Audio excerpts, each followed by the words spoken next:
오늘 우리에게 주시는 하나님 말씀 함께 봅니다. 오늘 우리에게 주시는 하나님 말씀은 마태복음 7장 15절부터 20절입니다. 그러면 다 함께 읽습니다. 거짓 선지자들을 삼가라. 양의 옷을 입고 너에게 나오나 속에는 노략질하는 일이라. 그들의 열매로 그들을 알지니 가시나무에서 포도를 또는 엉겅퀴에서 무화과를 따겠느냐. 이와 같이 좋은 나무마다 아름다운 열매를 맺고 못된 나무가 나쁜 열매를 맺나니 좋은 열매가 나쁜 열매를 맺을 수 없고 못된 나무가 아름다운 열매를 맺을 수 없느니라. 아름다운 열매를 맺지 아니하는 나무마다 찍혀 불에 던지느니라. 이러므로 그들의 열매로 그들을 알리라. 아멘. 오늘 말씀의 제목은 거짓 선지자들을 삼가라입니다. 그러면 본문의 말씀을 통해서 함께 은혜 나누도록 하겠습니다. 오늘 말씀을 보게 되면 거짓 선지자들을 삼가라. 양의 옷을 입고 너에게 나오나 속에는 노략질하는 일이라고 말씀하고 있습니다. 좁은 문으로 들어가라고 하는 13절의 말씀과 14절의 말씀에 이어서 15절부터 20절까지는 열매를 통해서 거짓 선지자들을 분별하라고 하는 교훈이 나오고 있습니다. 앞에 나오는 좁은 문에 대한 말씀은 스스로 자신을 경계하라고 하는 말씀에 초점이 맞추어져 있지만, 거짓 예언자를 분별하고 삼가하라고 하는 말씀은 다른 사람을 경계하라고 하는 말에 초점이 맞춰져 있습니다. 본문 15절의 말씀 거짓 선지자들을 삼가라고 하는 말씀은 앞선 13절의 좁은 문으로 들어가라고 하는 말씀처럼 문장의 맨 앞에 명령형 단어가 나옵니다. 선지자들을 삼가라고 하는 말은 삼가라고 하는 말이 맨 앞에 나오고, 좁은 문으로 들어가라고 하는 말은 들어가라고 하는 말이 맨 앞에 나온다라고 하는 것입니다. 우리나라 번역은 거짓 선지자들이라든지 아니면 좁은 문이 먼저 나오지만, 영어 성경은 명령이기 때문에 헬라어도 히브리어도 명령이기 때문에 동사가 제일 먼저 나온다는 그런 말씀입니다. 여기서 거짓 선지자에 해당하는 톤 푸슈도 프로페톤이라고 하는 말은 거짓 선생을 의미하는 말이고, 위에서 말한 것처럼 사람을 좁은 길로 인도하지 않고 넓은 길로 사람을 꿰어 이끄는 사람들을 가리킵니다. 여기서 더 나아가 오늘 말씀은 좁은 길로 들어 구원의 길로 들어섰지만 바른 길로 인도하는 참 예언자보다는 거짓된 예언자들이 많다고 하는 것을 말하는 것입니다. 그들은 겉으로는 겸손하고 사랑이 있고 모든 이익을 교훈하고 약속하고 하니까 그것이 양의 옷과 같이 보이지만 그들의 마음속에는 생명도 없고 성령도 없고 다만 자기들을 위하는 욕심만 가득하다라고 하는 것입니다. 그것이 곧 하나님의 교회를 노략질하는 일이와 같다는 말씀입니다. 여기서 삼가라고 하는 말씀은 명령의 말씀으로서 현재형이 사용되어 있는데, 삼가해야 하는 것이 제자들의 삶 속에서 지금 계속 진행되어야 된다라고 하는 것을 말씀하는 것입니다. 성경에서 예언자는 하나님께로부터 소명을 받아서 말씀을 선포하고 가르치는 자들인데 반해서 거짓 예언자들은 소명을 받은 것처럼 보이지만 거짓된 말씀을 선포하는 자들이라고 하는 것입니다. 거짓 예언자들은 하나님께서 명령하시지도 않은 말을 방자하게 선포하는 자들이며 하나님의 뜻을 담대하게 선포하지 않고 자신들의 몸을 사리며 백성들의 비유를 맞추는 자들입니다. 그런데 거짓 예언자들의 모습은 양과 이리의 비유로 구체화하고 있습니다.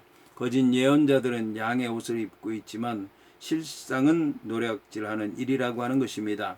구약에서 양은 종종 하나님의 백성을 가리키는 말로 사용되었는데 목자라고 하는 말과 함께 자주 사용되었습니다. 신약에서는 그리스도의 복음을 따르는 자들 그리고 그들의 공동체인 교회를 양무리로 이해하였습니다. 그러한 양무리 속으로 들어와서 노략질하는 자들이 바로 거짓 예언자들이라고 하는 것입니다. 그들이 양의 옷을 입었다고 하는 것은 하나님의 백성으로 꾸미고 진리를 따르는 것처럼 꾸몄다라고 하는 것을 얘기하는 것입니다. 그러나 그들의 실상은 노략질하는 일이라고 하는 것입니다. 여기서 일이는 일이나 이리와 같은 것, 또 이리와 같은 성격을 가진 사람을 나타냅니다. 성경에서 이리는 양의 원수로 묘사되고 있습니다. 그들은 철저히 겉으로는 양으로 위장하고 있지만 결국은 양들을 파멸의 길로 이끄는 자들이기 때문에 그들은 경계해야 한다라고 하는 것입니다. 양의 옷으로 위장하고 있다고 하는 것은 그들도 성령의 능력과 열매를 지닌 것처럼 보인다는 말입니다. 그러나 하나님 앞에서는 감출 수 없기 때문에 그들의 거짓 행위는 결국 심판을 면하지 못할 것입니다. 이어서 예수님께서는 그들의 열매로 그들을 알지니 가시나무에서 포도를 또는 엉겅퀴에서 무화과를 따겠느냐고 말씀하고 있습니다. 여기서 열매는 사람의 행위를 묘사하는 은유적인 표현으로서 널리 사용되는 단어입니다. 후기 유대교에서는 어떤 행위의 결과를 행위의 열매라고 얘기했고, 신약에서도 인간의 행위의 결과들을 심판의 결정적인 기준이 된다고 하였습니다. 사람이 내는 나쁜 열매는 온갖 죄를 말하며, 좋은 열매들은 그리스도와 성령의 교제로 말미암은 선한 행실을 의미합니다. 세례요한은 바리새인들과 서기관들이 회개하지 않는 완악함을 지적하면서 회개에 합당한 열매를 맺어야만 심판을 피할 수 있을 것이라고 말씀했습니다. 한편 그의 열매라고 하는 것은 문장의 맨 앞에 놓임으로써 분별의 기준으로서 열매의 중요성이 강조되고 있습니다. 포도와 무화과는 복의 상징인 반면 가시나무와 엉겅퀴는 팔레스틴 땅에서 잡초에 속하는 것으로서 성경에서는 저주의 상징으로 사용되었습니다. 땅은 범죄한 인간에게 가시나무와 엉겅퀴를 내놓았습니다.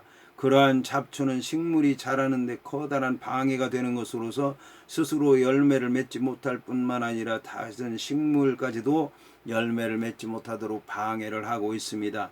가시나무에서 포도를 엉겅퀴에서 무화과를 따겠느냐라고 하는 말은 아니라고 하는 것을 이제 전제한 것입니다. 여기서 가시나무와 포도나무는 모습은 유사하지만 질이 전적으로 다릅니다. 왜냐하면 가시나무는 열매를 맺을 수 없지만 포도나무는 열매를 맺기 때문입니다. 그런데다가 포도나무는 사람에게 피해를 주지 않지만 가시나무는 사람들에게 상처를 줍니다. 그리고 엉겅퀴와 무화과나무도 모습은 유사하지만 질이 다른 것입니다. 왜냐하면 엉겅퀴를 열매를 맺을 수 없지만 무화과는 열매를 맺습니다. 그리고 엉겅퀴는 사람을 찌르지만 무화과는 사람을 상하지 않게 하는 것입니다.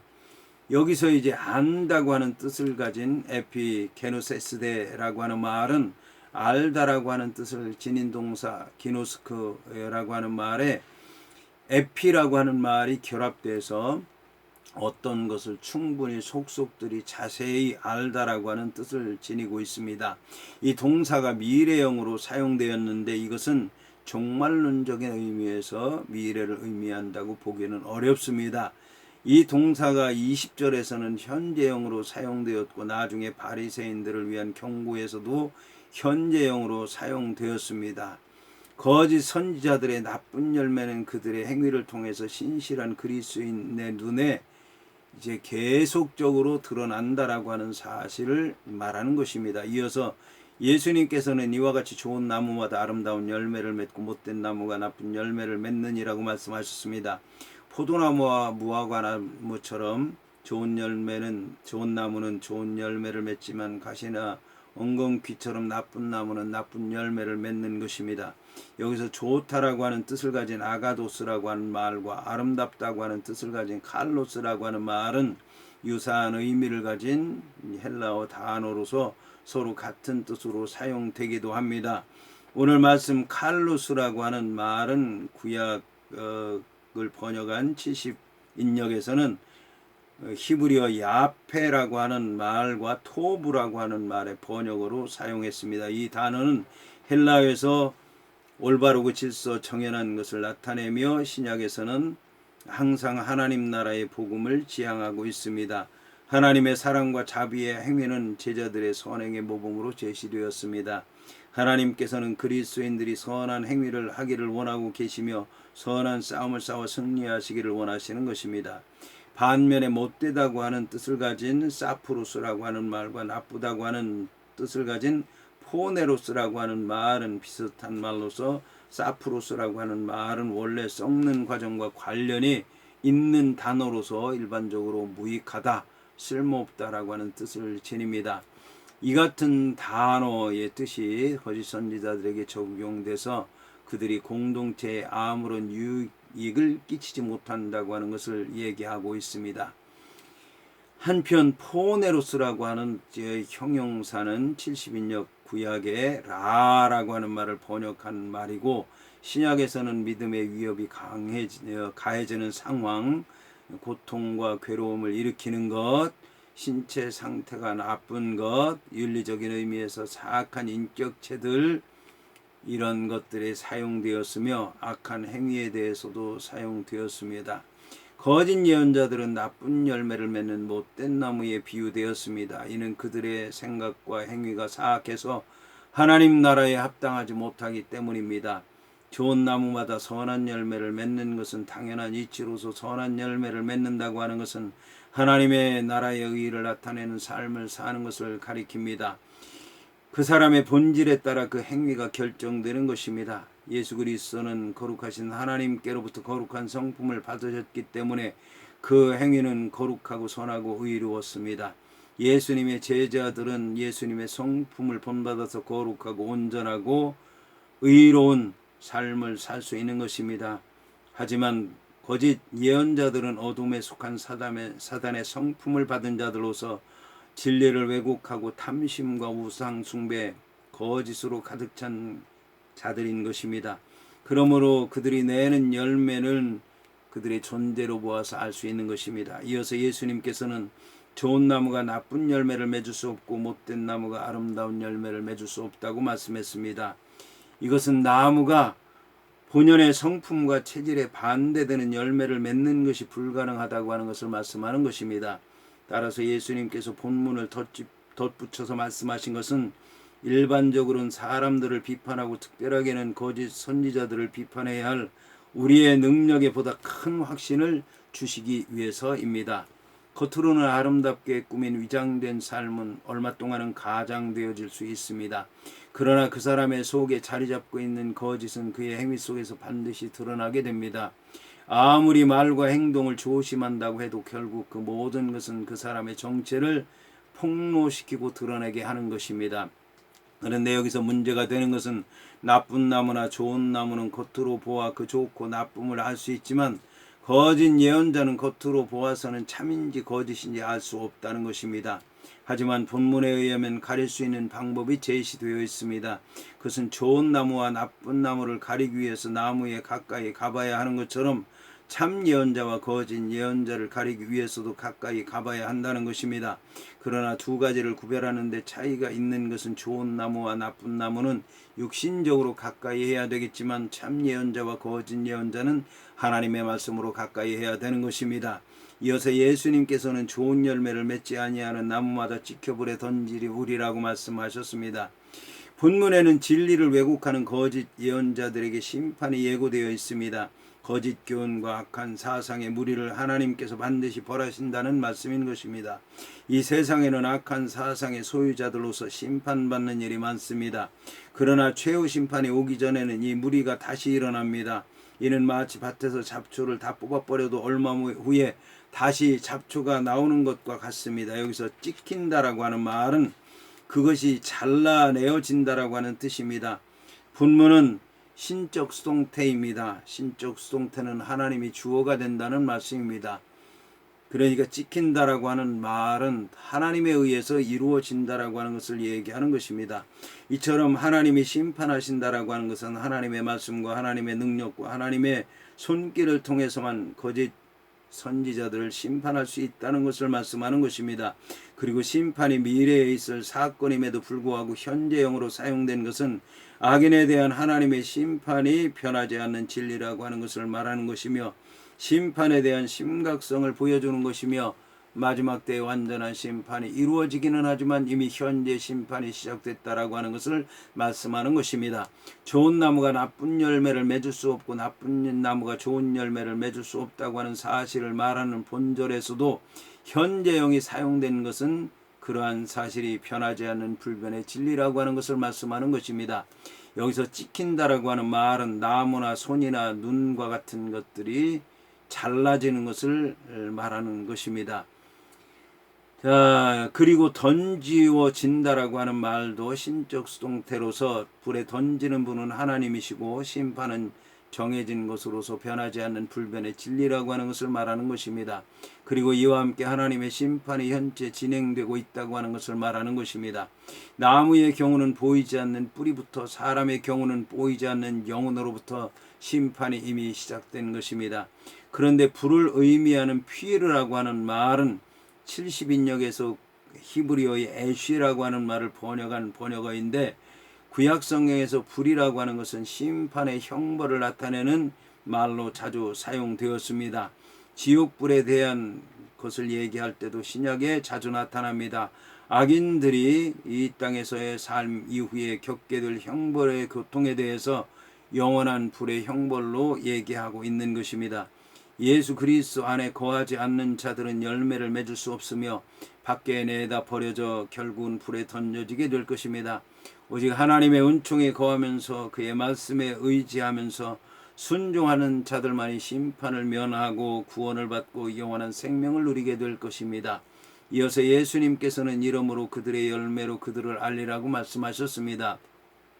본문은 거짓 선지자들을 어떻게 판별할 것인가에 대한 절대 기준을 가르쳐주는 동시에 진리를 따르는 성도들이 항상 경계하여 거짓 선지자들의 미혹에 빠지지 말아야 한다는 사실을 교훈해 주고 있는 것입니다. 다시 말해 믿음을 무너뜨리며 분쟁과 회방을 조장하며 경건하지 아니한 거짓 선지자들의 행각을 정확히 하고도 분명히 알아야 할 것입니다. 거짓 선지자들의 가르침에 대한 분별과 그에 대한 결과의 위험성을 파악하는 것이 절대로 필요한 것입니다. 특히 여기서 우리가 알아야 할 것은 겉은 양의 모습을 하고 있으나 속은 이리와 같기 때문에 이러한 거짓 예언자들을 사람의 눈으로는 분별할 수 없다는 것입니다. 따라서 하나님의 말씀에서 분별해내야 될 것이고 성령의 능력으로 물리쳐야 될 것입니다. 그리고 사소한 일로 흠잡기를 좋아하는 태도는 버려야 될 것입니다. 오늘 성경을 보게 되면 이제 선지자들이라고 얘기를 하고 있는데, 선지자들의 그 말을 그대로 해석한다면 앞서서 아는 자들을 얘기하는 것입니다. 분명히 하나님의 말씀을 전하는 자들에 관해서 하나님께서는 모든 것에 대해서 비밀을 알려주시고 미리 그 말씀을 그에 대해서 말씀하시도록 했기 때문에 선지자라고 하는 뜻이 분명히 있기는 하지만 예언자라고 하는 말이 맞을 것 같습니다. 여기서 예자라고 하는 것은 미리 예자도 되겠지만 맡길 예자입니다. 예금을 할 때 맡길 예자. 그래서 예언자는 하나님께로부터 맡은 것을 이제 하나님의 백성에게 전하는 자들이 예언자, 또 예자라고 하는 예언자는 대신 하나님을 대신해서 하나님의 말씀을 전하는 자. 그러다 보면 하나님의 말씀을 전하다 보면 과거의 죄에 대해서 얘기할 수도 있는 것이고 현재의 상황에 대해서 얘기할 수도 있는 것이고 앞으로 일어날 일에 대해서 얘기할 수도 있는 것이고, 그래서 선지자라고 하는 그런 번역도 훌륭한 번역이긴 하지만 예언자라고 하는 번역이 더 합당한 번역이 아닌가 해서 예언자와 선지자라고 하는 말을 섞어서 사용했는데, 이 말씀의 의미를 여러분들이 이제 잘 기억하시기 바랍니다. 구약에서 이제 예언자는 나비인데, 나비는 이제 부글부글 끓는다 라고 하는 뜻을 갖고 있고, 헬라어에서는 프로페테스, 이제 앞에서 얘기한다, 대신 얘기한다, 미리 얘기한다 라고 하는 이제 뜻을 갖고 있다라고 하는 것 여러분들이 아시고 참고하시면 좋겠습니다.